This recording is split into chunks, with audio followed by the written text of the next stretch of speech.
Hello, mga kamaster, maraming salamat po sa lahat ng tumatangkilik ng Number 1 Supreme Warrior. Paki-follow and subscribe mga master para sa mga susunod pang mga kabanata. Number 1 Supreme Warrior. Kabanata 3101. Namula ang mukha ni Ethan sa galit na wala nang sasabihin. Totoo ang sinabi ni Jackie. Parang isang araw lang nangyari ang nangyari sa tournament. Hindi mahalaga. Kung ano ang sinabi niya, ang katotohanan ay mas kapanipaniwala. Ang tanging nagawa ni Ethan ay ang magpakawala sa kanyang galit. Kung tutuusin, wala siyang paraan para barilin si Jackie. Pakiramdam niya ay pati ang puso niya. Nagsisimula ng masaktan nang sumagi sa isip niya ang pagnanasang pumatay kay Jackie. Kinagat niya ang ngipin at tinitigan si Jackie. Isa lang ang nasa isip niya sa sandaling iyon, na gusto niya ang laban. Upang magsimula sa lalong madaling panahon. Nagmamadali siyang patayin si Jackie. Hindi masyadong mahaba ang isang oras. Nang 10 minuto na lang ang natitira, tumayo ang lahat ng mga manunood at nagtungo sa betting area. Sa mga warriors na tumataya, halos 3/4 sa kanila ang tumaya kay Ethan. 1/4 ng mga mandirigma ang tumaya. Si Jackie. Tahimik lang na nakatayo si Rudy sa gilid at nagmamasid. Nang ang huling tao ay naglagay ng 500,000 na taya kay Ethan, sa wakas ay nagsisimula na ang laban. Napatingin si Rudy sa stage. Dahil walang puwang sa mga kinatatayuan ng mga manunood, napilitan silang manatili sa lugar ng pagtaya sa labas, na nagtipto upang tumingin sa entablado. Ang tanawin, habang halos wala, ay nagpapahintulot sa kanila na makita ang entablado. Ang isa sa mga alagad mula sa Pentagram Clan ay malamig na tumitig sa likuran ni Rudy, iniisip ang sinabi ni Rudy kanina. Puno siya ng galit, hindi kapani-pani, walang hindi nasisiyahan kay Rudy at Jackie. Bagamat magsisimula na ang laban, hindi niya nakalimutang kutsain si Rudy. Nakakatalo ang katotohanan sa anumang masasabi mo.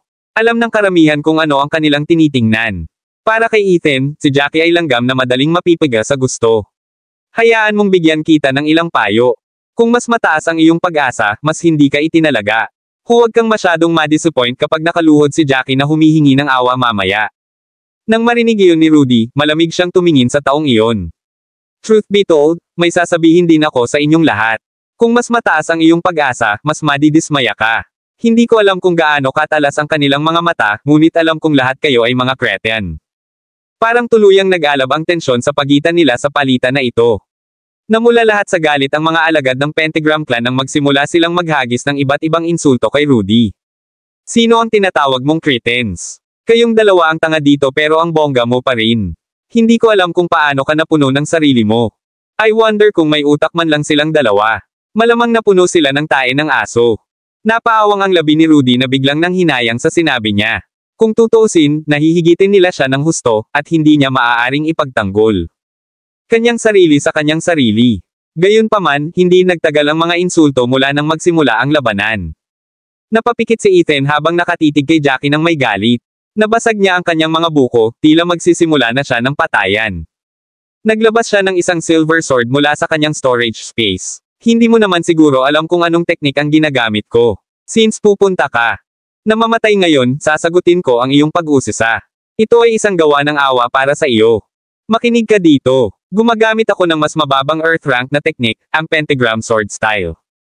Habang sinasabi niya iyon ay sinadya niya ring tumaas ang kanyang boses, siguraduhing maririnig siya ng lahat ng mga mandirigma doon. Jackie pursed his lips helplessly, hindi napigilan ang sarili sa pagmulat ng mga mata. Bakit parang mas tanga si Ethan sa mga minuto? Kabanata 3102. Kailan ba niya naisip kung anong teknik ang ginagamit ni Ethan? For one, si Ethan ay nagsisiwalat lang ng kanyang mga sikreto, at si Ethan ay nagpumilit na kaladkarin siya papasok. Si Jackie ay lampas nalilito, ang totoo sinabi. Ang mga mandirigma sa kinatatayuan ay nabulabog sa usapan nang marinig nila ang sinabi ni Ethan. Medyo marami sa kanila ang nagsimula ng hihinayang sa pagtaya kay Jackie. Gumagamit si Ethan ng pentagram sword style. Ang discarding iyon ay nilikha ng isang matandang bayani mula sa Pentagram Clan. Narinig ko na medyo mahirap kahit hindi ganoon kataas ang rank sa amin. Gayunpaman, si Ethan ay isang alchemist. Ang katotohanan na nagagamit niya ang pentagram sword style ay nangangahulugan na siya ay medyo may talino. Karamihan ng mga alchemist ay nakakagamit lamang ng mga elementarya na diskarte sa red rank. Mukhang matatalo si Jackie this time for sure. Dahil walang nakakaalam kung saan nanggaling si Jackie, karamihan sa kanila ay itinapon siya bilang isang wandering warrior. Higit pa rito, isa siyang alchemist, kaya nag-iwan siya ng impresyon sa puso ng lahat. Bago sinabi ni Ethan na gumagamit siya ng mas mababang earth rank technique, medyo marami pa rin ang tumaya kay Jackie dahil sa curiosity. Pagkatapos marinig ang deklarasyon ni Ethan, gayunpaman, pinagsisihan nila ang kanilang pinili. Nako, huli na silang gumawa ng kahit ano. Nang marinig ni Ethan ang sinasabi ay lalong lumalim ang ngiti sa kanyang mukha. Naririnig mo na ba yan, kuya? Mababa ang tingin sa iyo ng lahat.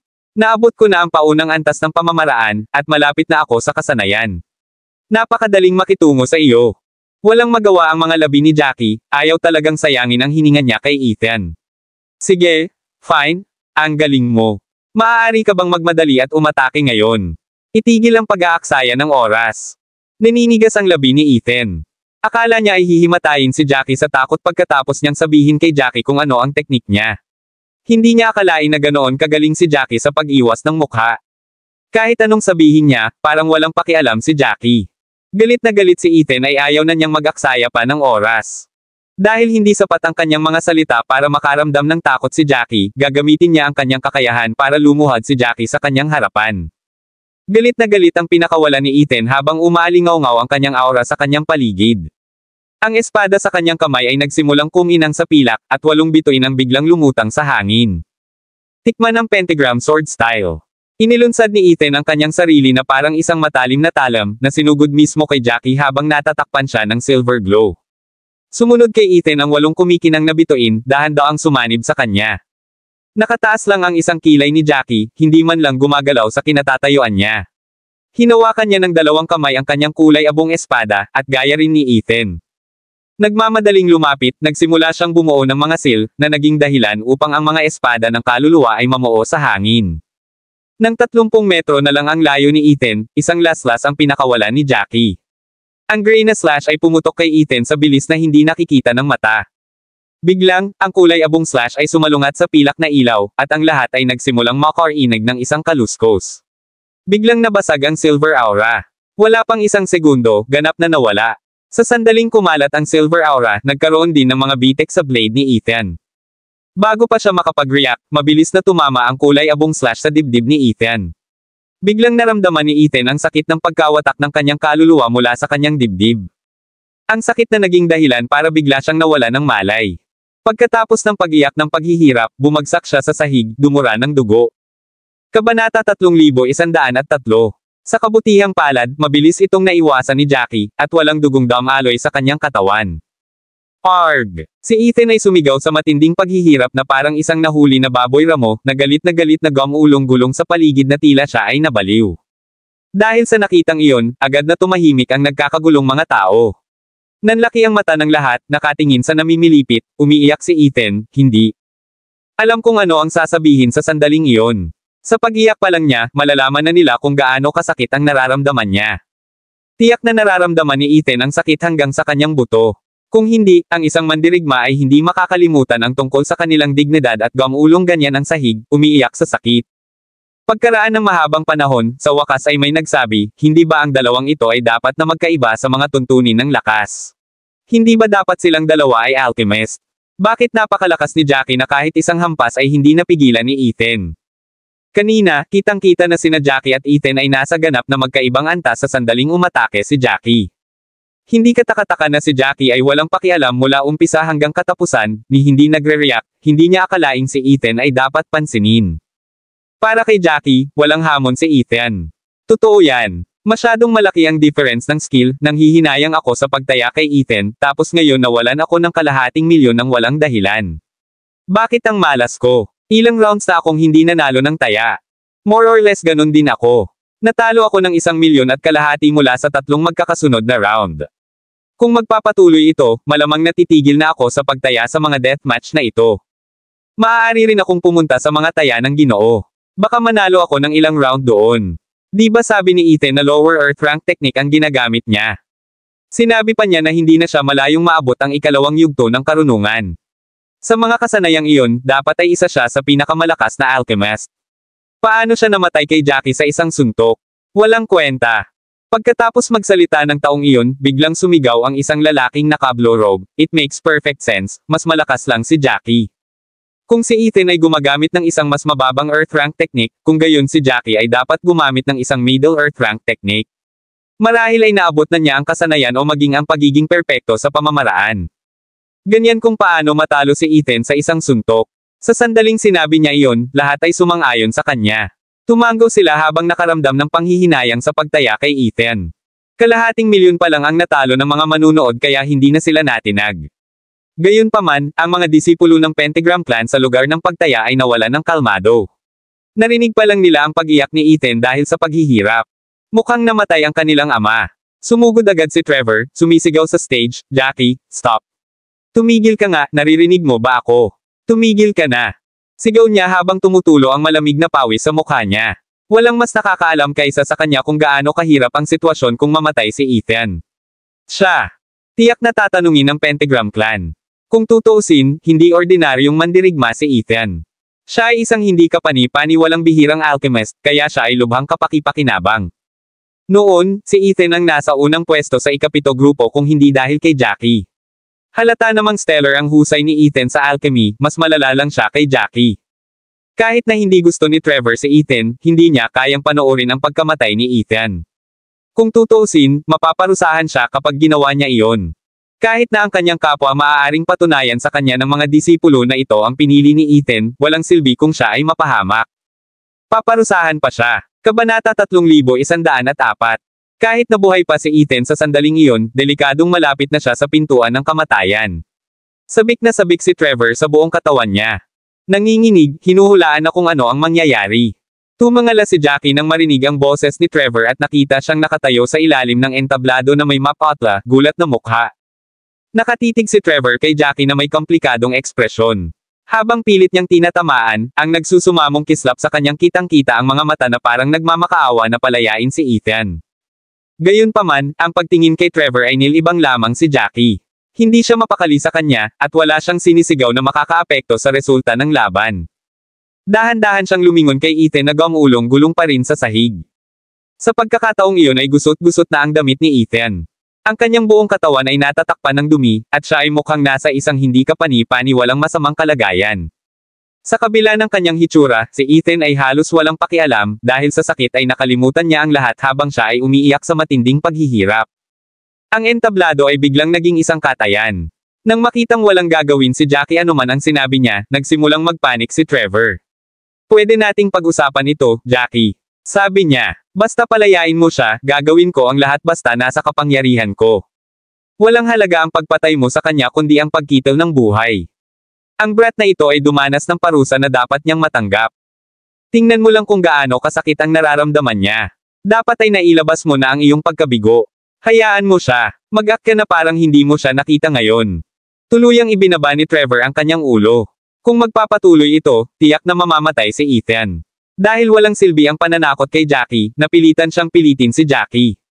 Ang pagkamatay ni Ethan ay magsasama ng kanyang paghihirap pagkatapos ng lahat, dahil si Ethan ay espesyal, isang mahuhusay na alchemist. Hanggat hindi namatay si Ethan ay magiging isa sa mga nangungunang alchemist sa ikawalong baitang sa hinaharap. Ang pag-aalaga ng isang alchemist ay nangangailangan ng maraming mapagkukunan, at ang Pentagram Clan ay namuhunan ng malaki kay Ethan. Kung namatay si Ethan, ang mga pamumuhunan na iyon ay masusunog. Kapag nalaman ito ng mga nakatataas, tiyak na magagalit sila habang siya ay kaladka rin dito. Kahit na si Ethan ang humiling ng lahat sa kanyang sarili, kahit na tumanggi si Ethan na makinig sa anumang sasabihin niya, sa kanya pa rin ang sisi. Kung tutuusin, siya ang pinuno ng pangkat ni Ethan, at anuman ang nangyari, siya ang mananagot kung mamatay si Ethan, nagkaroon. Walang sinasabi kung gaano kagalit ang mga nakatataas at kung paano siya mapaparusahan. Kahit na siya ay napiling alagad sa Pentagram Clan, hindi lang siya ang nasa clan. Ito ay hindi tulad ng siya ay walang mga kaaway sa angkan alinman, at ito ay magiging ang perpektong pagkakataon para harapin siya. Hindi hahayaang mawala ng mga hindi maganda ang pakikitungo sa kanya. Gusto nilang subukan ang lahat sa kanilang kapangyarihan na magkaroon ng mas mataas na bigyan siya ng parusang kamatayan. Nagtataas ng kilay si Jackie. Hindi niya inaasahan na magpapakumbaba si Trevor at susubukang makipag-ayos. Napatingin siya sa muling napansin ni Trevor kung gaano kadugo ang kanyang mga mata at kung paano nanginginig ang kanyang mga labi. Halata naman kung gaano siya nagmamakaawa kay Jackie. Si Jackie ay nagpakawala ng tawa bago niya sinabing, "There's nothing that I desire." Kaya mo akong ibigay kahit anong gusto ko. Dumilim ang mukha ni Trevor habang malakas na sinabi, alam mo ba ang ginagawa mo, Jackie? Hinahamon mo ang Pentagram Clan. Kung patayin mo si Ethan, magiging kalaban ka ng buong angkan. Kabanata 3105. Lagi kang hahabulin. Kahit na ikaw ay sapat na mapalad upang maiwasan ito ng isang beses, hindi ka magiging mapayapa hanggang sa puntong hindi mo na magagawa. Upang ipakita ang iyong sarili sa publiko. Ito ay isang kakilakilabot na kapalaran. Kailangan mong pag-isipang mabuti. Nang marinig iyon, natuwa si Jackie at walang pakialam na tumingin kay Trevor. Hindi mo ba naisip na nagpapatawa ka? Kung hindi ko ginawa, inihanda ko ang sarili ko, paano ako magsisimula ng deathmatch sa kanya? Sa tingin mo ba nagsimula ako ng isa para ako mismo ang mamatay? Dahil alam kong mamamatay siya, natural na naiintindihan ko kung ano ang mangyayari kung mamamatay siya. Paano kung saktan ko ang Pentagram Clan? Kung ikaw gusto mo akong patayin, kailangan mong magkaroon ng mga kasanayan. Pagkasabi noon ay hindi pinansin ni Jackie ang sinasabi ni Trevor sa ilalim ng stage. Umakto si Jackie na parang wala siyang narinig, at ang novel drama.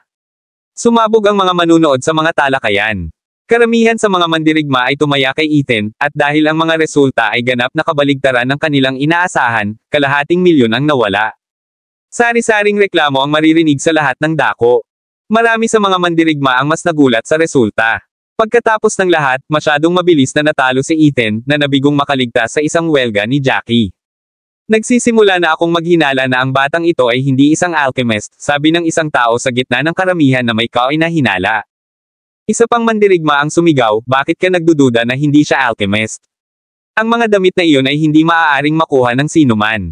Lahat ng mga damit na iyon ay may mga espesyal na rune sa kanila.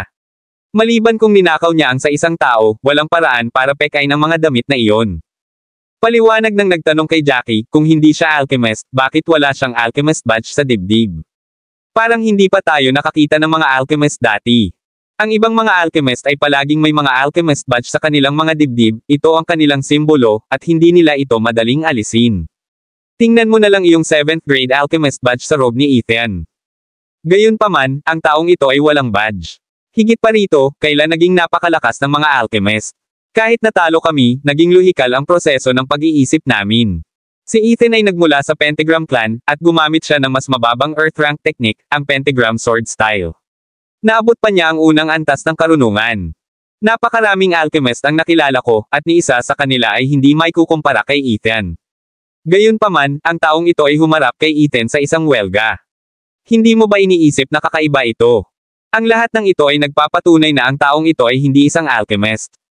Katulad din siya ng iba sa amin, puro warriors. Siguro ninakaw o hiniram niya yung mga alchemist robe sa iba. Walang paraan na isa siyang alchemist. Sa tingin ko baka tama ka. May ilang flaws sa disguise niya. Ito ang unang pagkakataon na nakilala ko ang isang malakas na alchemist. Sa tingin ko ikaw ay tama. Ang lalaking ito ay hindi talaga alchemist.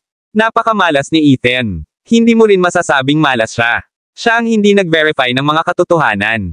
Hindi niya tiningnan kung sino ang ibang tao noon. Ang deathmatch, at alam ng lahat na ang deathmatch ay hindi isang bagay na pinaglalaroan mo. Oo, sa sandaling umakyat ka sa entablado, may mamamatay.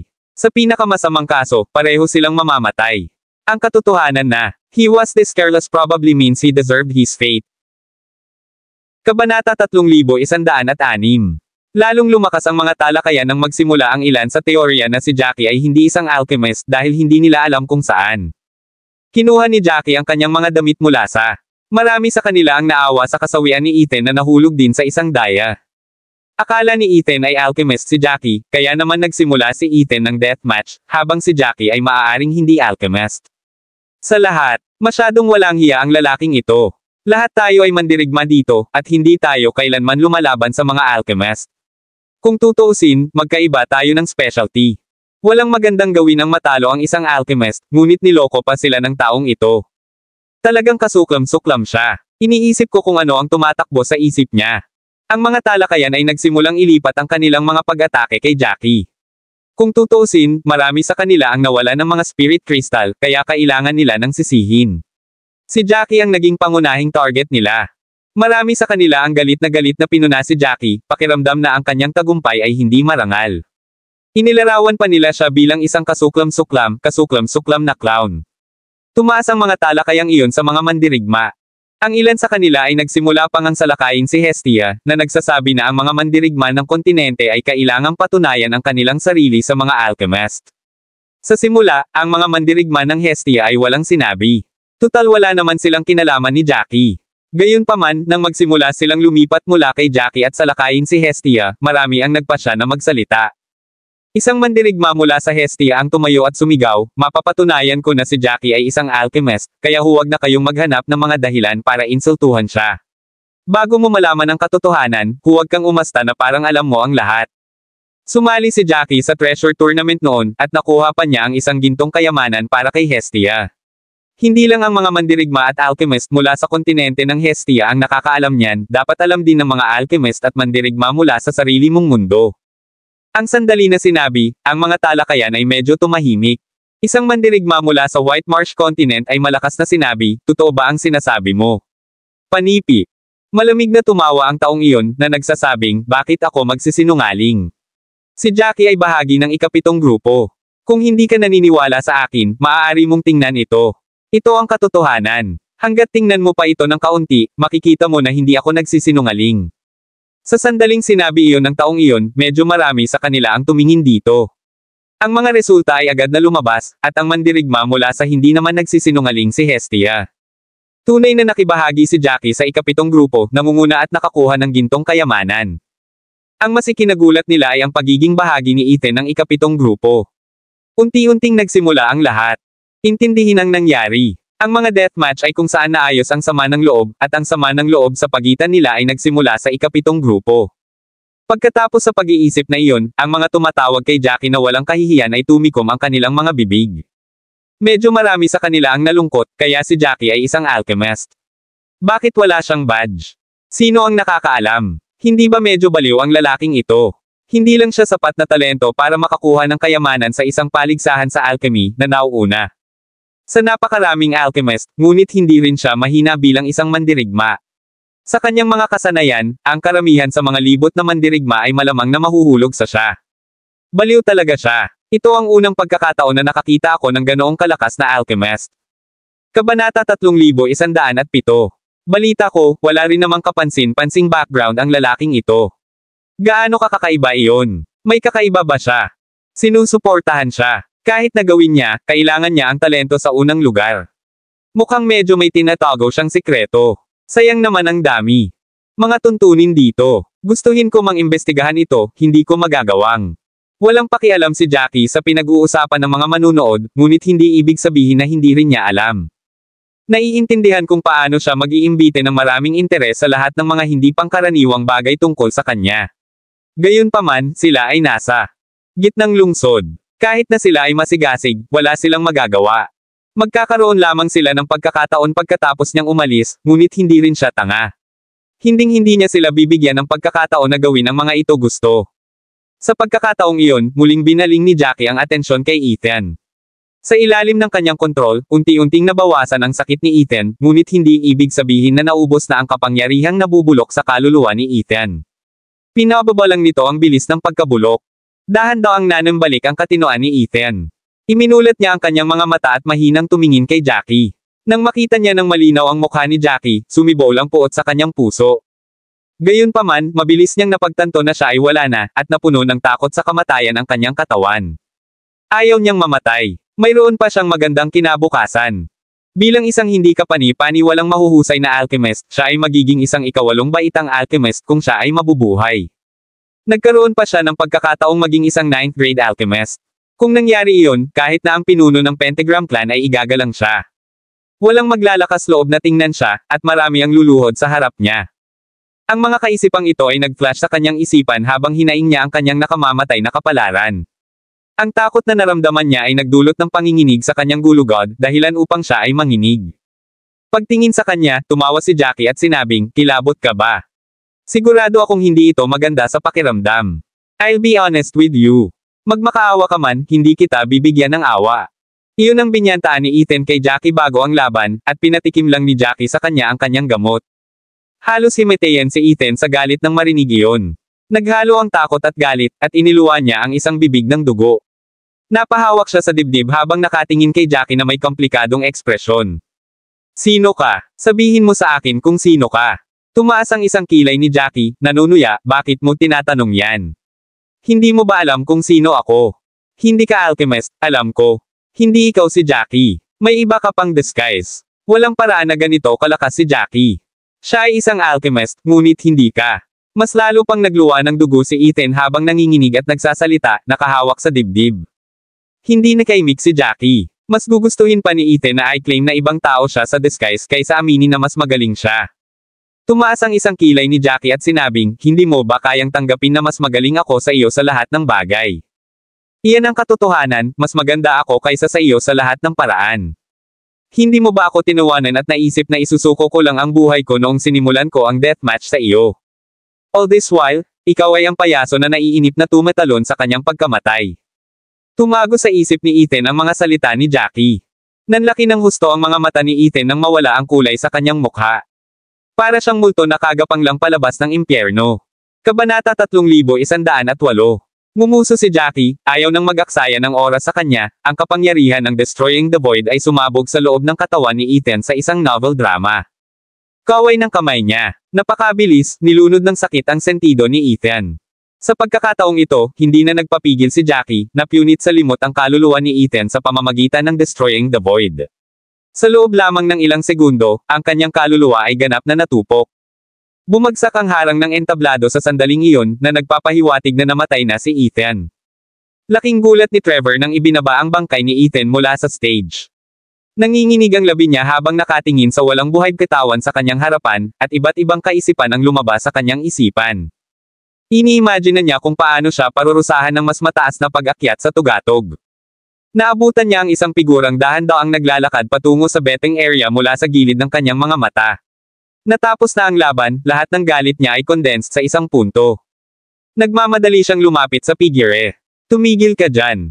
Tumigil si Jackie at dahan-daang lumingon sa galit at maputlang mukha na si Trevor. Nakaawang ang labi at nanlalaki ang mga mata, tumingin kay Jackie na parang pinatay ni Jackie ang sariling ama. Bahagyang nakareact si Jackie habang kalmadong hinarap ang galit ni Trevor. Kinagat ni Trevor ang kanyang mga ngipin at sumirit, alam mo ba kung ano ang mangyayari ngayon? Ito ay ang parehong lumang sayaw. Nasabi na ni Trevor ang lahat noon ngunit uulitin niya ang sarili. Wala ka na bang ibang sasabihin? Galit na bulong ni Jackie. Sinabi ko sa iyo na alam ko ang mangyayari. Wala lang akong pakialam. Puno ng galit ang mga mata ni Trevor.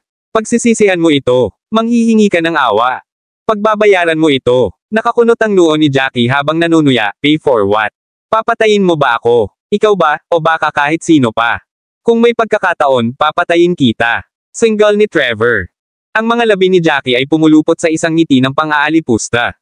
Sa lakas mo lang. Hindi ka naman mas magaling kay Ethan, sa paraang nakikita ko. Kung may kakayahan ka, halika at patayin mo ako. Ano ang silbi ng paglalaro? Dahil doon, tumalikod si Jackie at naglakad patungo kay Rudy, na halatang masaya at kumakaway sa kanya. Kumita pa ako ng 500,000. Pakiramdam niya ay si Jackie ang kanyang Diyos ng kalusugan. Nakakuha siya ng ilang milyong spirit crystal sa napakaikling panahon. Bago ito, ilang daang libo lang ang naipon niya pagkatapos mag-ipon ng napakatagal, ngunit bigla itong dumami ng labis. Milyonaryo na siya noon. Lalong tuwang-tuwa si Rudy habang iniisip iyon, kaya ang ngiti nito ay nagbabadyang mahati ang kanyang mukha. Tinapik ni Jackie ang balikat ni Rudy. Kalahating milyon lang. Mas kikita ka pa sa hinaharap. Pagkarinig ni Rudy ay lalo pang natuwa. Anong balak mong salihan? Bahagyang nagtaas ng ulo si Jackie. Naisip na niya kung ano ang gagawin bago pa man simulan ni Ethan ang deathmatch. Nagkaroon ng deathmatch isang bagay na hindi inaasahan. Matapos magsimula ang laban ng kamatayan, hindi man lang nag-abalang tumaya si Jackie. Kahit gawin niya, kalahating milyon lang ang kikitain niya, sa kanya. Kalahating milyon ay isang hindi gaanong halaga. Kabanata 3109. Habang excited na naghihintay si Rudy sa mga susunod na plano ni Jackie, isa pang uninvited guest ang bumungad sa kanila. Ito ay si Trevor at ang mga alagad ng Pentagram Clan. Ang susunod na laban sa kamatayan ay nagsimula na, at ang mga manunood ay nakatuon sa mga susunod na kalahok. Walang nagbabayad pansin sa panig na ito. Ang galit ni Trevor ay unti-unting nawala, ngunit ang masamang tingin sa kanyang mga mata ay lumalim. Tumingin siya kay Jackie nang hindi kapani-pani walang makamandag. Agad na nakilala ni Rudy na ito ang mga taong nanlilibak sa kanya at tinawag siya ng iba't ibang malupit na insulto. Ito ay ang perpekto oras na para lumaban. Lumakad siya pasulong at sinabi sa kanila, sa susunod, tingnan ninyo ang inyong sarili sa salamin bago ninyo tawaging walang alam ang sinuman. Hindi sabi mo napakalakas ni Ethan. Paano siya namatay ng ganito kalubha? Matagal siyang namimilipit sa sahig kaya natatakpan ang katawan. Sa dumi, siya ay walang pinagkaiba sa isang pulubi sa mga lansangan. Agad na sumugod ang mga alagad ng marinig iyon. Pulang-pula ang kanilang mga mukha, handang makipaglaban kay Rudy sa susunod na sandali, ngunit hindi man lang nag-alala si Rudy. Ang gitnang lungsod ay hindi ang ilang. Kung gusto nilang lumaban, kailangan muna nilang makatiis ng tama ng kidlat. Inabot ni Trevor ang kanyang kamay para hilahin sila pabalik. Hindi ito ang oras para maging mapusok, at kahit papaano ay tinanggap niya ang katotohanan. Huwag kayong magpakatanga, bilang pa rin ang kanilang mga araw. Siguradong babalikan siya ng Pentagram Clan sa lahat ng ginawa niya ngayon. Sanay na sina Rudy at Jackie sa mga pananakot na ganyan. Napatingin si Jackie kay Trevor na may kakaiba sa sinabi ni Trevor. Pagkaraan ng ilang sandali, ngumiti si Jackie at sinabing, "It makes sense now." Tumagilid ang ulo ni Rudy at nagtanong, "Ano?" Isang hakbang pasulong si Jackie, sinabi kay Trevor, "Hindi nakakagulat na sabik ka. Sa entablado, ang dami mong ipinangako sa akin para lang mapatigil ako. Kaya dahil doon." May ngiti sa labi si Jackie habang nagsasalita. Kumunat ang noo ni Trevor, at muling kumuulo ang galit na pinigilan niya. Sumibaw lang galit niya nang makita niya ang kinikilos ni Jackie. Siya natukso na makipag-away kay Jackie. Sa kabutihang palad, nagawa niyang pigilan ang pagnanasang iyon. Itigil ang pagsisikap na magpahiwatig ng mga bagay. Ngumuso si Jackie at sinabing, "Hindi ako. Parang hindi ko narinig yung sinabi mo kay Ethan kanina. Ang iyong relasyon sa kanya ay malinaw walang maganda, kaya bakit ka nag-aalala tungkol sa kanyang buhay?" Naisip ko, alam mo ba? Malamang dahil mapaparusahan ka ng mga nakatataas sa Pentagram Clan sa pagkamatay niya, hindi ba? Kung hindi, wala kang pakialam na patay na si Ethan. Kumunat ang noo ni Trevor na mas lalong nagalit. Anong kalokohan ang ibinubulalas mo? Kinakabahan ako dahil miyembro siya ng clan. Tumigil ka, sinusubukan mong ilapat ang iyong mga pamantayan sa iba. Ngumisi si Jackie. Ako ba? Itigil ang pagsisikap na gawing maganda ang iyong sarili. Tingnan mo lang yung guilty expression mo, makikita ng kahit sino, huwag ka galit na galit sa akin kaya gusto mo akong patayin ngayon din. Kabanata 3110. Napaawang ang labi ni Trevor. Siyempre gusto niyang patayin si Jackie gamit ang sarili niyang mga kamay. Kung hindi dahil kay Jackie, hindi siya kinaladkad sa gulo na ito, at hindi na niya kailangang tiisin ang galit ng mga nakatataas nang makabalik siya, na nagdurusa sa mabigat na parusa. Sa pag-iisip tungkol doon, wala nang ibang gusto si Trevor kundi punitin si Jackie. Nako, kahit siya, nasa Whirling World sila. Wala siyang kakayahan na hamanin ang mga batas ng Whirling World. Isang mahinang ngiti ang pinakawalan ni Jackie, biglang naging seryoso. Bibigyan kita ng pagkakataon na patayin ako. Sa sandaling sinabi niya iyon, ang lahat ng mga disipulo doon ay natigilan, hindi nakikipag-date upang maniwala sa kanilang narinig. Ano ang sinabi niya? Bibigyan ba niya ng pagkakataon si Trevor na patayin siya? Galit ba ang lalaking ito? Nagpakamatay ba siya? Kumunat ang noo ni Trevor. Anong sabi mo? Gusto mo bang patayin kita? Napaawang ang labi ni Jackie sa sobrang inis. Ang galing talaga ng lalaking ito sa paghuli ng gusto niyang marinig. Malinaw na sinabi ni Jackie na bibigyan niya ng pagkakataon si Trevor na patayin siya, ngunit naisip ni Trevor na gusto niyang mamatay sa mga kamay ni Trevor. Hindi nakatiis si Rudy. Bingi ka ba o tanga? Kailan niya sinabing gusto mo siyang patayin? Sinabi lang niya na bibigyan ka niya ng pagkakataon. Magtagumpay ka man o hindi, depende iyon sa iyong kakayahan. May kumikinang sa mga mata ni Trevor. Kung katuwaan lang ang sinasabi mo, mababawasan kita. Ang isang tao ay tumutupad sa kanyang salita. Malamig na ngumiti si Jackie. Siyempre gagawin ko. Nakasali na ako sa isang deathmatch, bale. Ito ay medyo boring. Bakit hindi tayong dalawa magtungo sa mga sugal ng pagpatay at makibahagi? The moment he said that, pati si Rudy natigilan. Kanina, naisip ni Rudy na gustong magsimula ng deathmatch ni Jackie kay Trevor. Hindi niya inaasahan na si Jackie ay walang anumang plano na magsimula ng isang laban sa kamatayan. Sa halip, ang mga mata ni Jackie ay nasa mga sugal ng pagpatay. Gusto niyang makipaglaro sa mas malaki. Lahat ng mga disipulo ng Pentagram Clan ay nakasimangot. Ang mga sugal ng pagpatay ay hindi biro. Sa sandaling magsimula ang isa, 9 sa 10 ay mamamatay. Isang tao lang ang makakalabas dito ng buhay. Isang bagay na kasing baliw na iyon ay masyadong mapanganib. Karaniwan, ang mga adrenaline junkies lamang o ang mga hindi nag-iisip na mamatay ang lalahok sa mga sugal ng pagpatay. Pagkatapos ng lahat, pagkatapos lamang nila mapapabuti ang kanilang sarili. Gayunpaman, kadalasang kamatayan ang resulta. Sa isang laban sa kamatayan, dalawa lang ang mamamatay ng higit. Ang pagsisimula ng sugal sa pagpatay ay nangangahulugan na magkakaroon ng siyam na bangkay. Nagsimulang mag-alala ang mga disipulo ng Pentagram Clan. Sabi ng alagad sa likod ni Trevor na may salungat na ekspresyon, "Trevor, ito baliw ang lalaki. Kalimutan na lang natin. Walang kwenta makipagtalo sa lokong ito. Wala siyang pakialam sa buhay niya, pero mahalaga kami sa amin. Mas mahalaga ang buhay mo kaysa sa kanya." Ang mga sugal ng pagpatay ay hindi isang bagay na paglalaroan. Lahat ng nakikilahok sa slaughter gambits ay mga baliw na walang pakialam sa kamatayan. Lagi kang nasa panganib sa sandaling pumasok ka, walang tao alam kung ano ang mangyayari. Lumalim ang pagkunot ng noo ni Trevor, matinding salungatan sa sandaling iyon. Sa isang banda, gusto niyang patayin si Jackie, ngunit sa kabilang banda, siya. Nag-aalala siya na baka mamatay siya sa ibang tao kapag nakilahok siya. Masyadong mapanganib para sa kanya ang pagsali sa isang sugal ng pagpatay. Baka mawalan siya ng buhay kung hindi siya mag-iingat. Huminga ng malalim si Trevor, at sinabing, masyadong walang katiyakan sa isang sugal ng pagpatay. Baka mamatay ka sa iba bago ako. Kahit na magkaroon ng pagkakataon na patayin ka. Walang kwenta kung sumali ako. Bakit hindi tayo magsimula ng laban sa kamatayan? Kaya nating ipaglaban ang kamatayan sa entablado. Isang malamig na tawa lang ang pinakawalan ni Jackie, na inaasahan na iyon ang imumungkahi ni Trevor. Kabanata 3111. Nagpakawala siya ng tawa bago sinabing, "Tanggi ako. Kung gusto mo akong patayin gamit ang sarili mong mga kamay, sumali ka sa sugal ng pagpatay kasama ko. Kung hindi, hindi ka magkakaroon ng pagkakataon." Napakatigas ni Jackie nang sabihin niya iyon, na walang puwang para sa pagdududa. Pagkatapos nun, tumalikod na siya at naglakad pasulong. Bumitaw si Rudy na kangiting sinundan niya si Jackie, naglalakad sa di kalayuan. Ang mga disipulo ng Pentagram Clan ay naiwan sa gulo. Sadyang binagalan ni Jackie ang mga yapot nito habang naglalakad. Bulong ni Rudy pagkatapos niyang maabutin, "Jackie, sasali ka ba talaga sa sugal ng pagpatay?" Napaawang ang labi ni Jackie sa sobrang inis, "Akala mo ba nagbibiro ako?" Siyempre, alam ni Rudy na hindi si Jackie ang tipong nakikipagbiroan.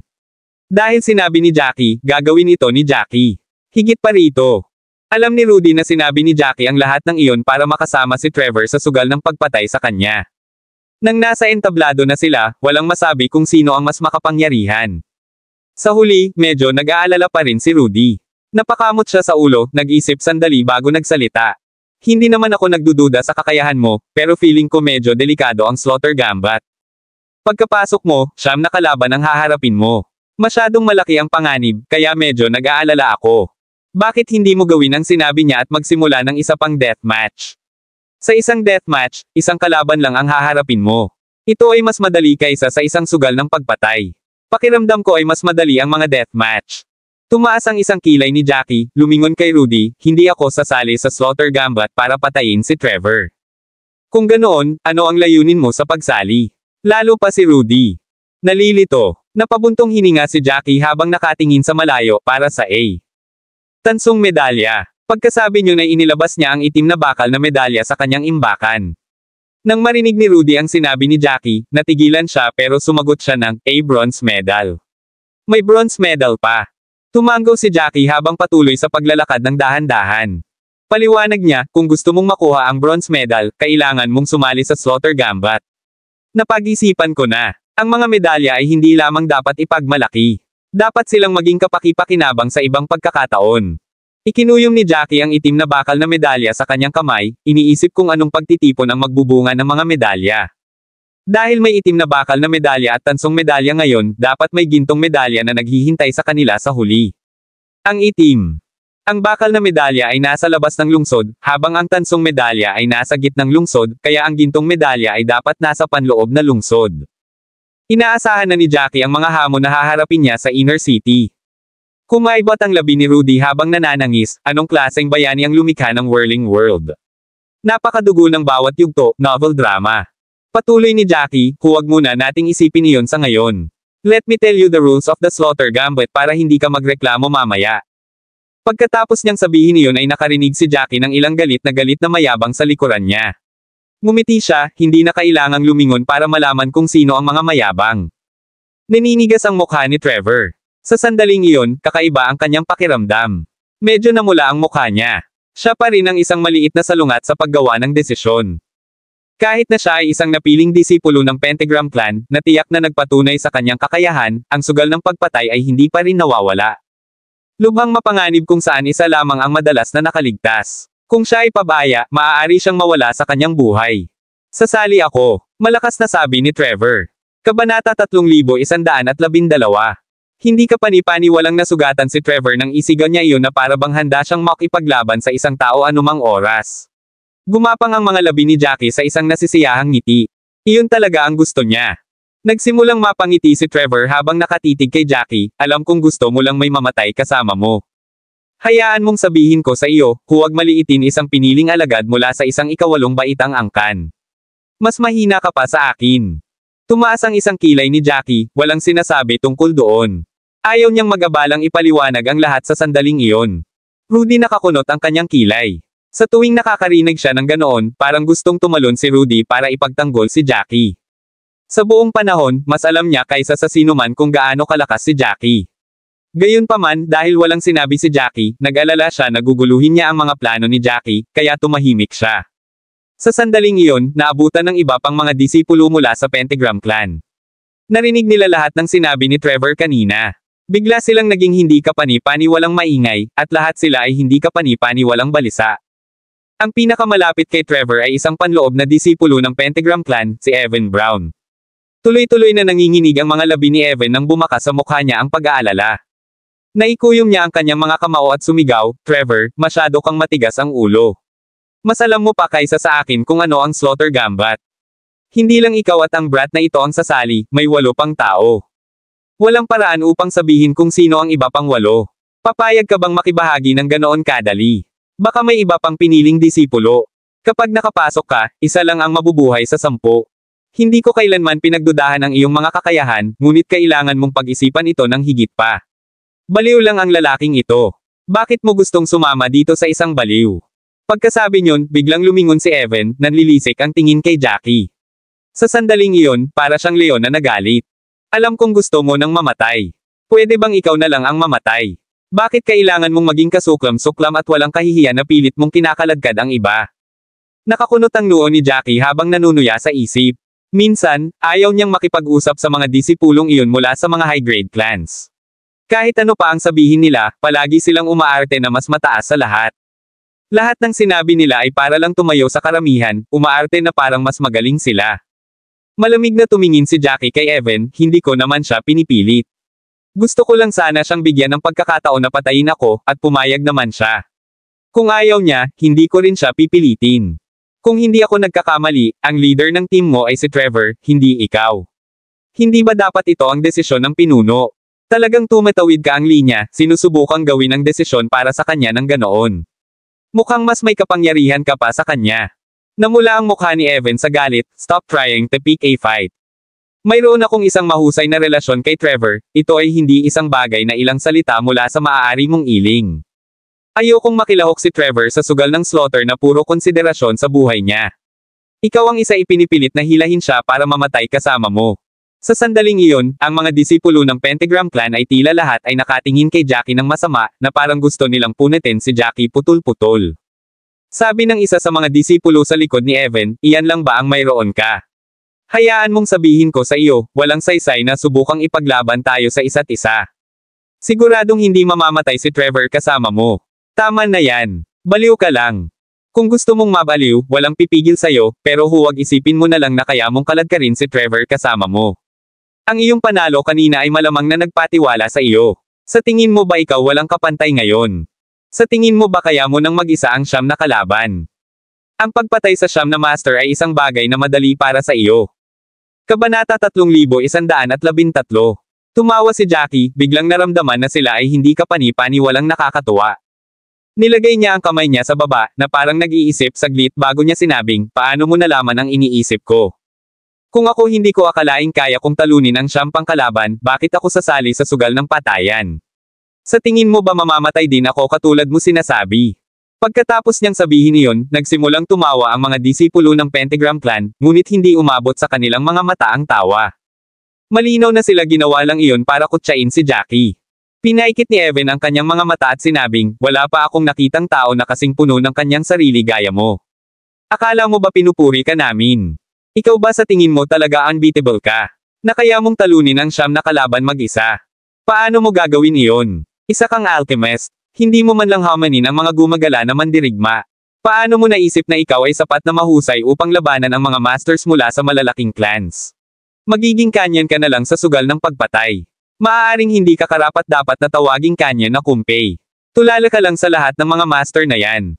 Pagkatapos sabihin iyon ni Evan, ang iba pang mga alagad ay nakasalansan, na nagsusumamo ng masasamang insulto pagkatapos ng masamang insulto. Sa sandaling iyon, biglang sinabi ni Trevor, sige, tama na.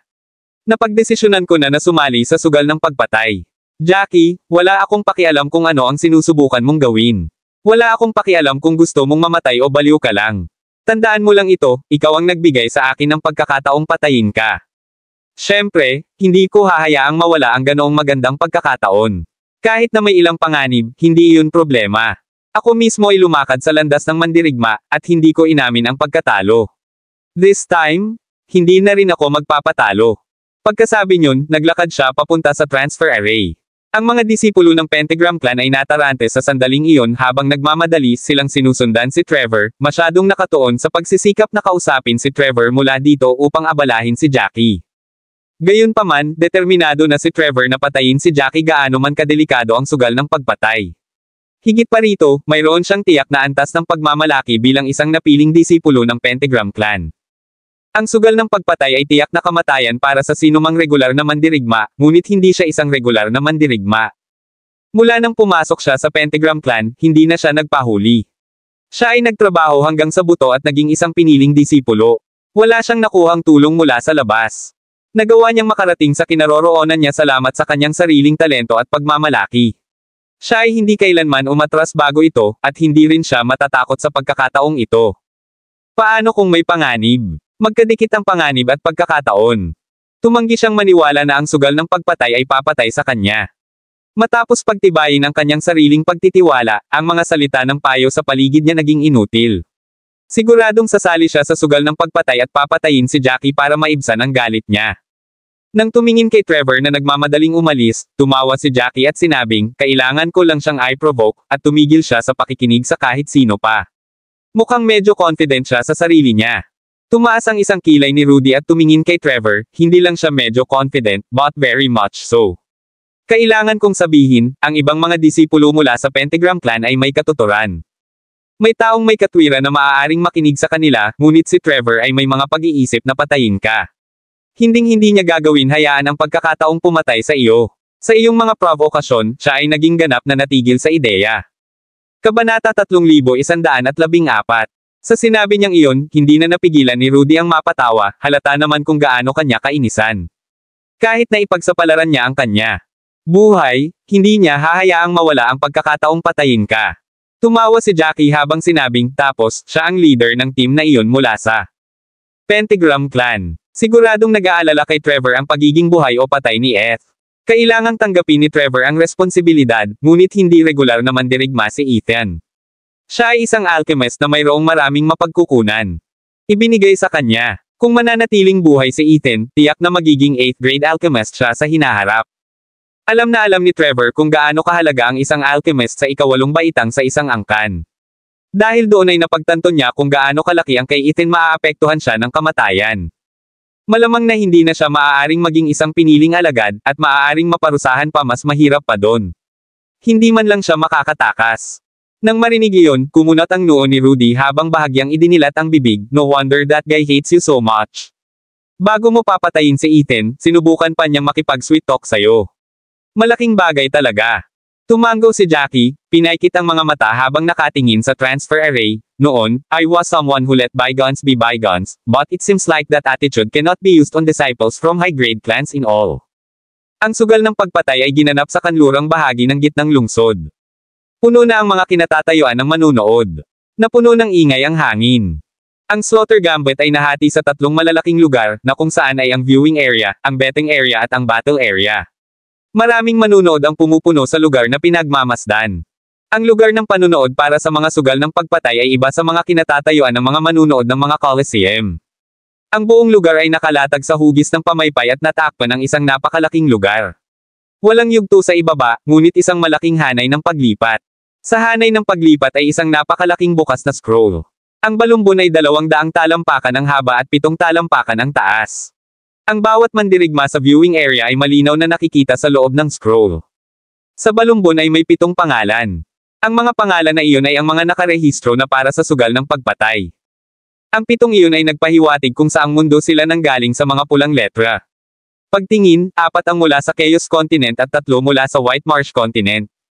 Ang 7 kalahok ay nasa isang isolated area sa harap ng viewing area. Iyon ang waiting area. May 10 upuan sa waiting area, at 7 ang napuno na. Nakitang nagpapahinga ang 7. Nagkaroon ng tensyon sa paligid nila. Kahit na ang mga mula sa parehong mundo ay hindi pala kaibigan sa isa't isa. Kung tutuusin, nakikibahagi sila sa sugal ng pagpatay kung saan isa lang ang mabubuhay.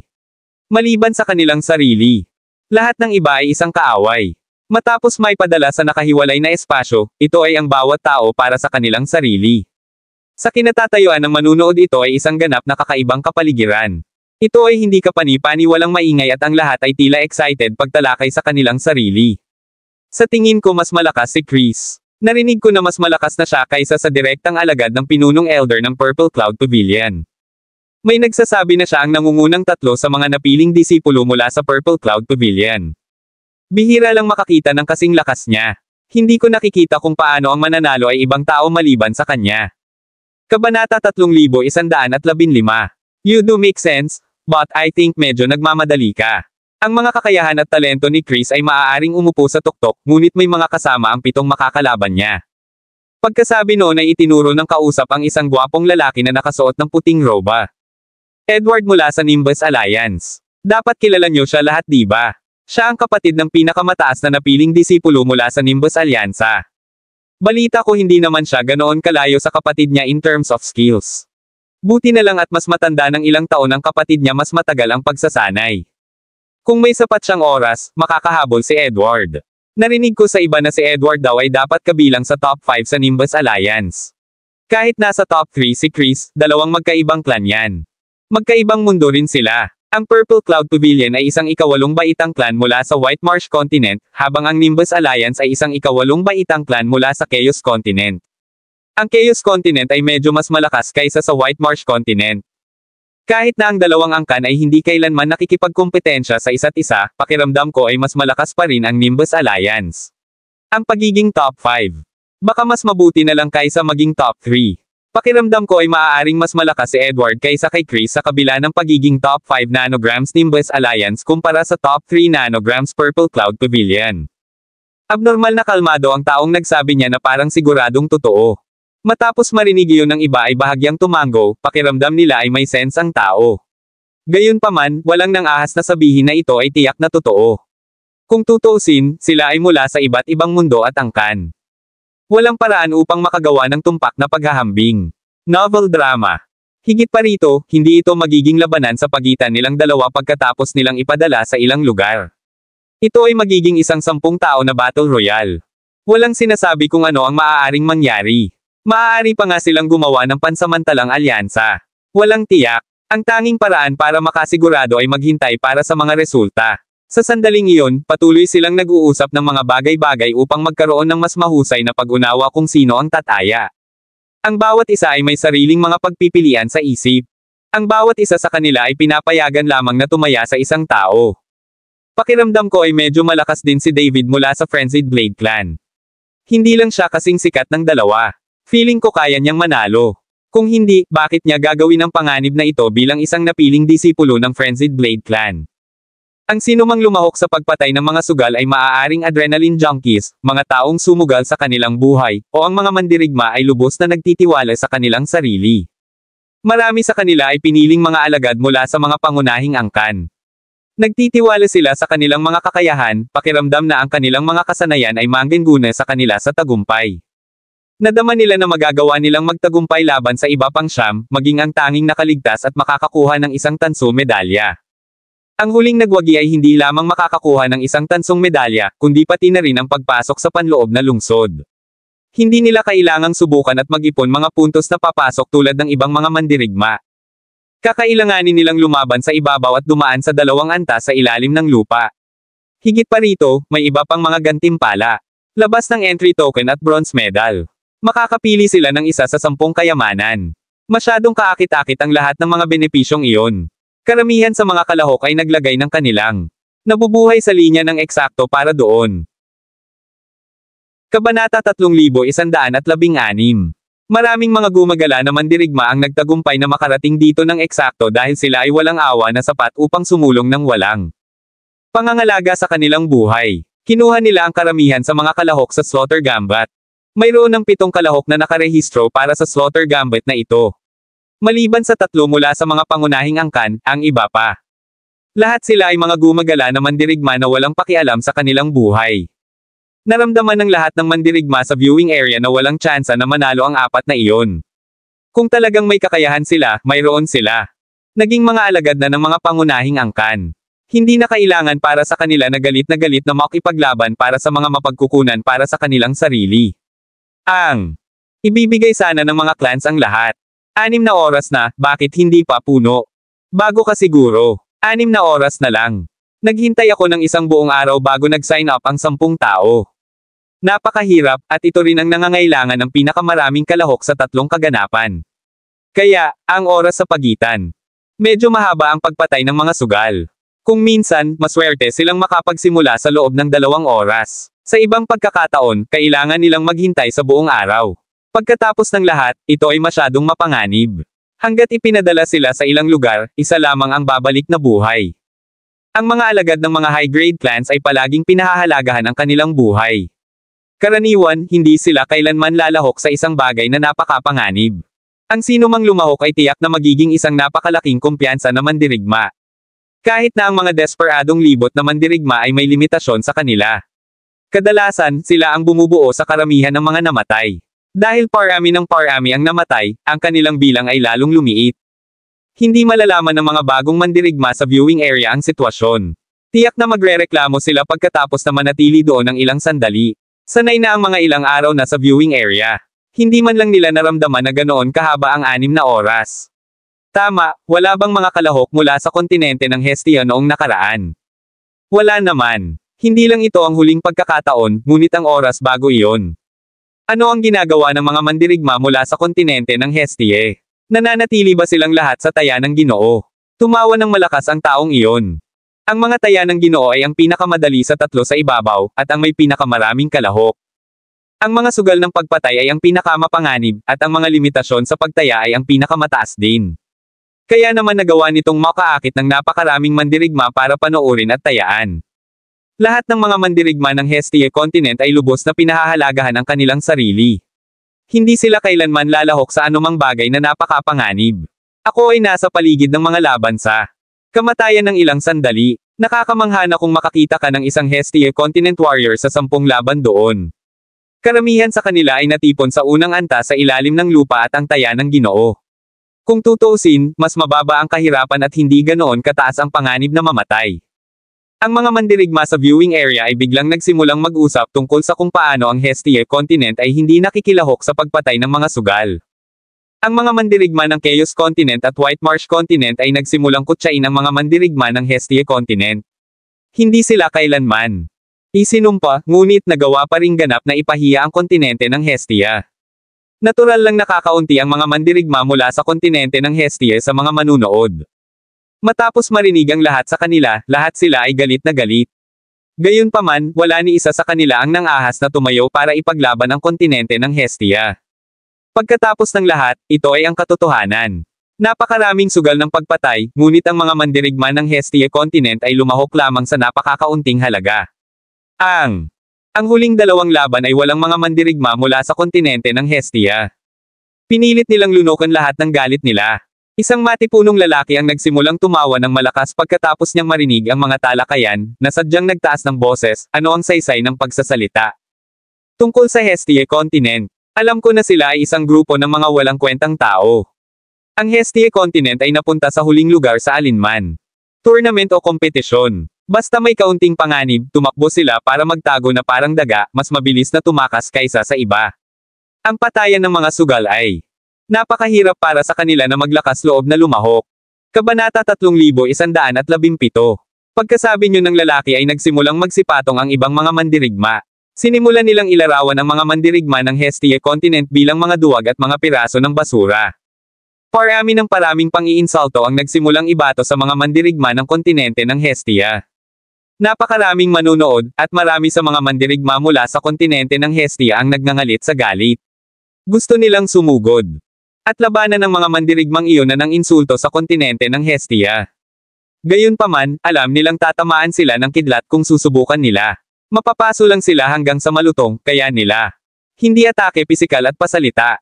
Pagkatapos ng lahat, ang mga katotohanan ay laban sa kanila. Ang ilang mga mandirigma mula sa kontinente ng Hestia ay nagsimulang mag-isip tungkol sa pag-alis. At the end of the day, hindi sila makalaban, ni makapagtalo. Napilitan silang maupo at mapahiya. Sa sandaling iyon, dalawang pangalan ang biglang lumitaw sa scroll, pati na rin kung saan nagmula ang mga pangalang iyon. Tumingin ang matipunong lalaki sa scroll at bumulong, Jackie. Kontinente ng Hestia. Sa sandaling iyon, nakita ng lahat ng mandirigma sa viewing area ang pangalan ni Jackie at kung saan nanggaling si Jackie. Galing talaga siya sa Hestia Continent. Magsalita tungkol sa Diablo at siya ay darating. Kanina lang nila ito pinag-uusapan, at may nakikibahagi talaga mula sa Hestia Continent. Nakahinga ng maluwag ang mga mandirigma mula sa Hestia Continent sa viewing area nang makita ang pangalan at kontinente ni Jackie. Ang pakikilahok ni Jackie ay nagbigay sa kanila ng ilang sandali. Kahit nakaramihan sa mga mandirigma mula sa kontinente ng Hestia ay hindi alam kung sino si Jackie, kahit papaano ay may nakilahok. Masaya sila basta may sumali. Maiiwasan nito ang mga insulto mula sa iba pang dalawang kontinente tungkol sa pagiging duwag. Sa ilalim ng pangalan ni Jackie ay Travers na nakarehistro kay Jackie.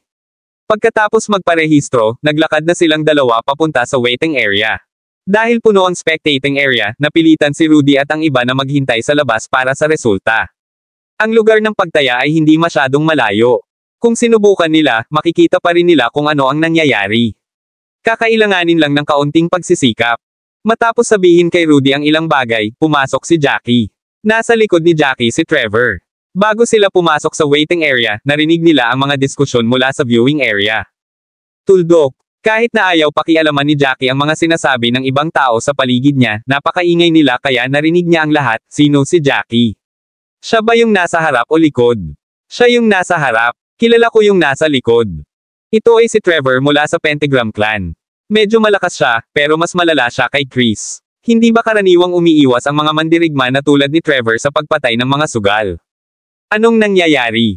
Sa mga mandirigma sa viewing area, ang mga mandirigmang tulad ni Trevor, na wala sa tuktok, ngunit hindi rin mahina, ay talagang natatakot na mamatay. Karaniwang hindi sila makikibahagi sa mga sugal ng pagpatay. Kahit na gawin nila, makikita pa rin nila kung sino pa ang nakikilahok. Titingnan nila kung may malalakas na kalaban. Kung meron man, susuko sila o maghihintay sa susunod na round. Sina Chris at Edward ay dalawa ng hindi kapani-pani walang malalakas na kalahok na nagparehistro, hindi ba nakita iyon ni Trevor? Wala ba siyang pakialam? Ganun ba siya ka-confident? Nakasimangot si Trevor habang sinusundan si Jackie. Sari-saring ideya ang nasa isip niya. Nagsisimula na siyang magsisi sa pagiging mapusok. Siya. Dapat sinubukang alamin kung sino ang unang nakarehistro. Kahit na siya ay nakikilahok, siya ay dapat na naghintay para sa isa na may mahinang kalahok. Siya ay masyadong impulsive, at nakarehistro agad-agad. Bigla siyang medyo nagsisi. Pagkatapos ng ilang paghinga, tumingin siya kay Jackie. Nakita niyang parang naglalakad si Jackie. Napaka-steadily. Kabanata 3118. Pagtingin sa nakatuwid na likod ni Jackie, biglang naramdaman ni Trevor na parang nanghina siya. Kahit isang alchemist na isang palaboy. Mandirigma ay mas tiwala kaysa sa kanya. Masyado siyang nakatutok sa pag-aalala sa lahat. Hindi siya mukhang napiling disciple novel drama. Mula sa isang 8th grade clan sa lahat. Sa pag-iisip tungkol doon, ipinagbubuhos niya ang kanyang dibdib at nagsimulang magpakita ng kumpiyansa. Parang bigla siyang napalingon sa pinakamalakas na napiling alagad ng Pentagram Clan. Gayunpaman, hindi nagtagal ang kanyang pagtitiwala. Pagpasok nilang dalawa sa waiting area ay nakita agad ni Trevor si Chris. Nanlamig ang kanyang confident na ekspresyon. Ang pag-aalala, sakit, at biglang bumangon muli ang takot na napigilan niya. Talagang kasali rin si Chris. Pupunta si Chris sa isang nakahiwalay na espasyo kasama niya at lalaban ito sa isang battle royale. Pareho silang mandirigma mula sa White Marsh Continent, kaya natural niyang kilala kung sino si Chris. Ang Purple Cloud Pavilion ay pantay mas malakas kaysa sa Pentagram Clan, at si Chris ay nirerango sa ikatlong pwesto sa kanilang mga napiling disipulo. Halos wala siya sa nangungunang 10 mga napiling disipulo mula sa Pentagram Clan. Kung ikukumpara, kitang-kita kung sino sa kanila. Mas mahina, mas alam niya kaysa sa sino man. Nanginginig ang mga labi ni Trevor sa mga salitang lumabas sa kanyang isipan. Bakit kailangan niyang makaharap si Chris? Kahit natiwala si Trevor sa kanyang sarili, hindi iyon bulag na kumpiyansa. Namutla ang mukha ni Trevor nang bumangon ang takot sa kanyang puso, halos lamunin siya. Kung ikukumpara doon, walang emosyon si Jackie. Pagdating nila sa waiting area, pumili siya ng isa sa mga bakanting upuan at tumabi kay Chris. Nakakunot ang noo ni Chris habang sinusuri si Jackie. Walang nangahas na umupo sa tabi niya. Pagkatapos ng lahat, ang kanyang mga kasanayan ay malinaw para makita ng lahat. Ang iba ay subconsciously umiwas na umupo sa tabi niya. Naisip ni Chris na ang upuan sa tabi niya ay naiwan para sa huling tao. Ang taong iyon ay hindi makakapili at mapipilitang umupo sa tabi niya, na nararamdaman ang napakalaking kapangyarihan na ibinigay niya. Hindi niya inaasahan na ang hindi kilalang mandirigma na ito mula sa Hestia Continent ay uupo sa tabi niya, hindi pinapansin ang kanyang aura. Ang mga disipulo mula sa mga high-grade clans ay lahat ay hindi kapani-paniwalang partikular sa kanilang dignidad. Ang mga aksyon ni Jackie ay naging sanhi ng hindi kapani-paniwalang kalungkutan ni Chris. Ngumuso siya bago sinabing, 2 pang voluntaryong mamamatay. Paanong ang isang tulad mo ay manggahas na lumahok sa sugal ng pagpatay? Mukhang pagod ka na sa buhay, o masyado kang nangangarap ng gising.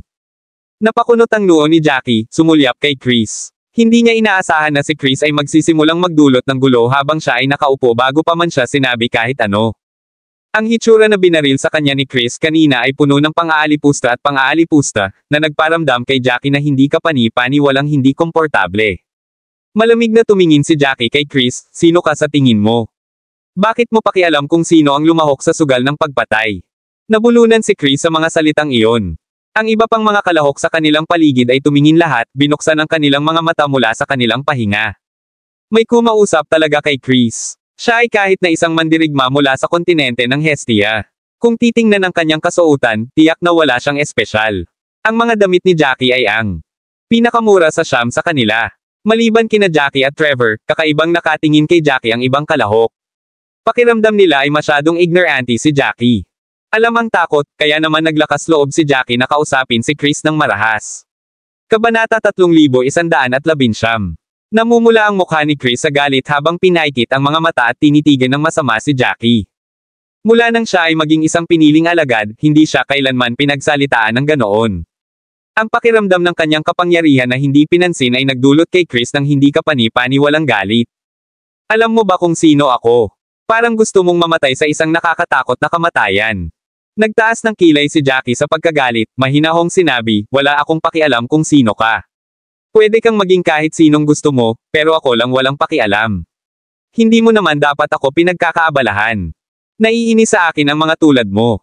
Dahil sinabi mo iyon, dapat kang isang taong mahalaga mula sa iyong kontinente. Walang sino man ang makakasakit kailanman. Ikaw, kaya mo nasabi ang lahat ng iyon. Gayunpaman, ikaw ay walang iba kundi hangin sa aking mga mata. Talagang kinasusuklaman ni Jackie ang double standards kung saan isang panig lang ang pinapayagang magsabi ng kahit ano. Malinaw na si Chris iyon naghahanap ng gulo. Nagsalita lang si Jackie, at naramdaman ni Chris na hinahamon siya. Marami nang nakita si Jackie. Sa tuwing makakatagpo siya ng ganoon, si Jackie ay puno ng pandidiri. Hindi siya nagtimpi sa kanyang mga salita. Isang tao na lang ang natitira pagkatapos ng laban na ito. Nakaupo sa waiting area, ang iba ay mga kaaway niya. Dahil iyon ang nangyari, wala siyang dahilan para magpigil. Nanginginig ang mga labi ni Chris habang nakatingin kay Jackie na nagngangalit ang mga ngipin. Parang gusto niyang sibakin si Jackie. Napakagaling. Sa napakaraming taon, wala pa akong nakilalang kasing daring mo. Parang gusto mo talagang pahirapan ako hanggang mamatay. Sisiguraduhin kong matutupad ang hiling na iyon. Ang iyong kamatayan ay magiging masakit. Iiwan kita sa huli at dahan-daang pahihirapan. Ang mga salitang iyon ay napisil mula kay Chris sa pamamagitan ng nakagisnang mga ngipin. Tiningnan niya si Jackie na parang mortal na kaaway. Napaawang ang mga labi ni Jackie sa sobrang galit habang ngumuso, kung may kakayahan ka, huwag kang malaya. Huwag basta-basta ang bibig mo. Kahit sino marunong magsalita. Nanlaki ang mga mata ng ibang nasa paligid niya habang nakatingin sila kay Jackie. Masyadong matapang ang lalaking ito. Parang hindi siya nagtimpi lahat. Hindi ba talaga siya natatakot na pahirapan ni Chris? Kung ginagalit niya si Chris ng ganito, siya ang unang target ni Chris sa sandaling pumasok sila sa ilang lugar.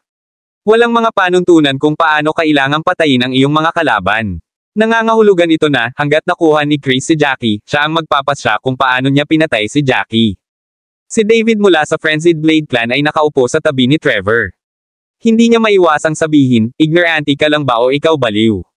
Hindi ka ba talaga natatakot na pahirapan ka niya? Matapos makapasok sa hiwalay na mundo, walang tutugon sa iyong mga iyak para sa tulong. Tumingin si Jackie kay David at naramdaman niyang masyado nang nagsasalita si David. Pakiramdam niya ay walang alam si David, at pinatunayan iyon ang mga salita ni David. Ngumuso siya at sinabing, sa tingin mo ba sumasali ako sa sugal ng pagpatay sa mamatay? Tumaas ang isang kilay ni David at malakas na sinabi, oo naman. Sa tingin mo kaya mo patayin tayo? Pagkasabi noon ay nagpakawala ng tawa si David. Puno ng panghahamak ang mukha niya. Kahit na ang Hestia continent ay huling nailagay sa mga tatlong mundo, ito ay isang malawak na lugar pa rin. Talagang may mga masters. Sinubukan niyang tingnan ang mga bihasang mandirigma mula sa mga angkan ng kontinente ng Hestia, ngunit hindi niya narinig ang tungkol kay Jackie. Iyon ang dahilan kung bakit siya ay sigurado na si Jackie ay malamang na hindi ganoon kalakas kahit na si Jackie ay mula sa isang pangunahing angkan. Kabanata 3120. Isa pa, ang mga damit na suot ni Jackie ay halos kapareho ng mga gumagala na mandirigma sa viewing area. Karaniwan, ang mga alagad ng high-grade clans ay magbibigay ng malaking kahalagahan sa kanilang katayuan. Sila ay magiging partikular na tungkol sa kung paano nagbihis sila. Walang paraan na basta-basta nilang isusuot ang mga damit ng mga gumagala na mandirigma. Kaya naman naghinala pa si David na si Jackie ay maaaring isang wandering warrior. Kung si Jackie talaga ay isang wandering warrior mula sa Hestia continent, ang kanyang mga naunang salita ay magiging mas nakakatawa. Masasabi ni David na matatalino ang ibang naruroon. Ang iba ay may kumikinang sa kanilang mga mata. Tumaas ang isang kilay ni Jackie, nakikiramdam ang tingin ng lahat at pag-unawa sa kanilang iniisip. Isang buntong hininga ang pinakawalan niya bago siya tumawa. Nang makita nilang tumatawa si Jackie ay medyo natigilan sila. Parang may sira talaga sa ulo ni Jackie. Hindi ba niya masasabing pinagtatawanan siya ng lahat? Bakit siya tumatawa sa kanila? Natatawa ba siya sa sarili niya? Sinabi ni David kay Jackie, sino ka sa palagay mo? Sa tingin mo ba hindi ka namin makikita? Sa sandaling iyon, si Trevor, na nakulong sa sarili niyang takot, ay biglang nagsabi, hindi na kailangang hulaan. Ang lalaking ito ay hindi lamang isang wandering warrior na walang background, isa pa siyang alchemist. Gayunpaman, siya ay isang mahusay na alchemist. Nakakuha pa siya ng kayamanan sa alchemist tournament. Ang sandaling sinabi niya na ang lahat ay natigilan saglit bago sila humagalpak sa tawa. Kaya ang taong ito ay hindi lamang walang background, ngunit isang alchemist. Siya ay talagang naglakas loob na sumali sa sugal ng pagpatay at hinamon pa si Chris ng ganoon. Ang pinaka-nakakatuwa ay kung paano siya ay nagtanong sa kanila kung sa palagay nila ay lumahok siya sa sugal ng pagpatay dahil gusto niyang mamatay. Tila malinaw ang sagot. Siyempre, mamamatay na siya. Talagang inabandona ng isang alchemist ang kanyang sariling espesyalidad sa pagpino ng mga table tasks upang lumahok sa isang hindi kapani-pani walang mapanganib na sugal ng pagpatay. Akala pa niya mananalo siya. Ang iniisip pa lang ay natatawa na sila. Ang 8 iba pang kalahok ay may mapanuksong ngiti sa kanilang mga mukha. Ang ilan sa kanila ay tumawa pa sa isang napakalaking paraan. Sabi ni Chris, parang may sira sa ulo mo. Hindi nakakagulat na nagawa mong sabihin ang lahat ng iyon. Gayunpaman, wala akong pakialam sa lahat ng iyon. Ang katotohanan na nasaktan mo ako ay nangangahulugan na kailangan mong tiisin ang aking galit. Huminga ng malalim si Jackie, inayos ang sarili. Kung hindi lang siya hinamon ni Chris sa sandaling siya ay umupo, hindi siya makakaabala ng sinuman doon.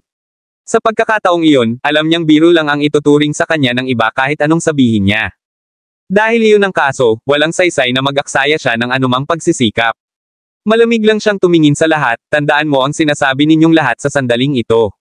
Kapag nakapasok na tayo sa hiwalay na espasyo, uulitin ko ang iyong mga salita. The moment he said that, nag-imbite pa ito ng tawa. Isang nakaitim na lalaki ang malamig na ngumuso, tinatakot mo ba kami? Ang sabi mo lalabas ka sa harap naming lahat pagkapasok namin. Ang space at ulitin ang sinabi niya. Sa tingin mo ba ay malaking banta iyon? Pakiramdam ng taong iyon ay siguradong may mali kay Jackie. Kung hindi, walang paraan na may sasabihin si Jackie. Napaka-absurd at nakakatawa. Napangisi si Jackie, pinaikit ang kanyang mga mata at sa halip ay nagpahinga. Hindi niya pinansin ang iba. Nasabi na niya ang kanyang piraso pagkatapos ng lahat. Nang makita kung paano si Jackie, ang iba sa kanila ay nawala ng interes. Tumigil ang tawanan at pangungutya. Gayunpaman, nakaramdam pa rin ng galit si Chris. Kahit tulala si Jackie, naalala niya ang bawat sinabi ni Jackie pabalik. Napapikit na si Jackie at hindi pinapansin ang lahat, kung pag-uusapan pa niya, magmumukha lang siyang maliit. Maraming salamat mga kamaster sa walang sawang pagsusubaybay, isang like, share, and subscribe naman dyan mga kamaster. Abangan ang susunod pang mga kabanata.